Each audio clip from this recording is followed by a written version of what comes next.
Ayan guys, ito yung pinaka CR nila. Actually malinis, I mean okay naman, no? Yan, 2, 4, 6, 6 na butas yan. May tubig naman. Tapos may bayad naman siya, yun, no? Ulog yun, no? Okay, so yung mga sakyan, ayan, yung mga sakyan dito may ban pa.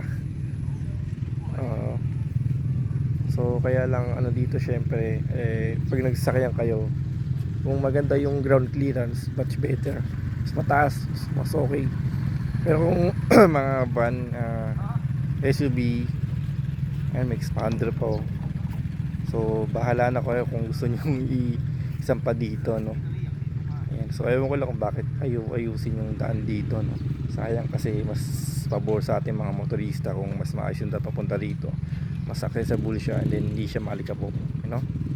So yun lang guys, and then ayan. So mga 10 sisibat na tayo, next destination tayo, no? Maliligo na tayo kasi dito hindi siya pwedeng paliguan kasi ano daw, para may chemical, yun sinabi dito, no? Kaya parang kasi merong minahan dito, yun na wala. So shoutout na sa DNR kung bakit ganun. Okay, yeah. So sasakyan pwede siya, basta ano na lang, lakas na ng loob na lang, saka ano niya na may alikabok talaga, buhangin.